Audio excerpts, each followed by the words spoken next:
निकलता।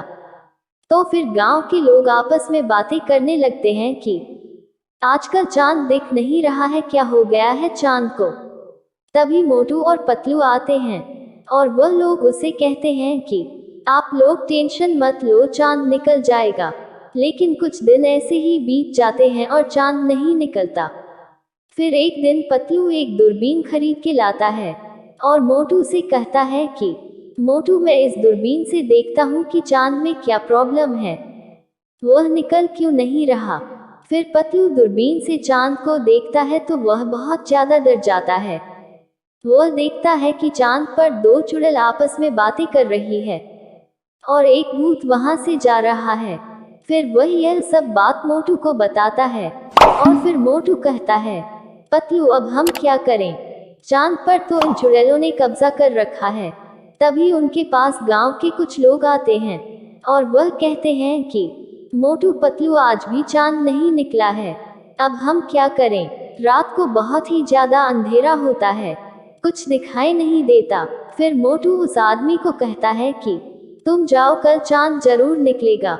फिर मोटू पतलू एक प्लेन में बैठकर उसी चांद की तरफ जाते हैं और फिर जब वह चांद पर पहुंच जाते हैं तो फिर वह हवाई जहाज से बाहर आते हैं और बाहर आते ही उन्हें चुड़ैल मिलती है और वह कहती है कि तुम इंसानों ने यहाँ आने की हिम्मत कैसे की, अब हम तुम्हारे टुकड़े टुकड़े करके खा जाएंगे।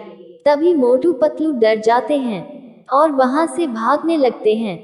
फिर मोटू पतलू भागते भागते एक झोपड़ी में छुप जाते हैं।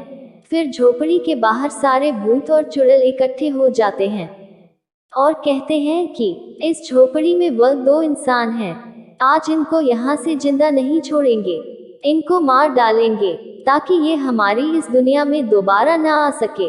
फिर उनमें से एक भूत और झोपड़ी में घुसता है और उसे देखकर मोटू पतलू के पसीने छूट जाते हैं और मोटू भूत से कहता है, कृपया करके हमें छोड़ दीजिए, हमें घर जाने दीजिए, हम गलती से यहाँ आ गए, हमारा हवाई जहाज खराब हो गया था और फिर वह चांद पर आकर अटक गया और वह स्टार्ट नहीं हो रहा था, तो हमें चांद पर उतरना पड़ा। यह सुनकर भूत उन्हें कहता है, तुम यहाँ गलती से आ गए, इसीलिए तुम्हें छोड़ देता हूँ, और अगर तुम दोबारा यहाँ पर दिखाई दिए तो मैं तुम्हें जान से मार दूंगा। फिर वह भूत उन दोनों को जाने देता है और मोटू पतलू अपने हवाई जहाज में बैठकर चले जाते हैं।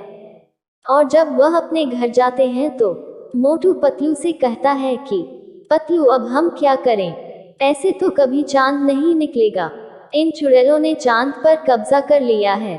फिर पतलू कहता है कि हम एक काम करते हैं, चांद पर उस साधु को लेकर चलते हैं जो जंगल में उस गुफा में रहता है।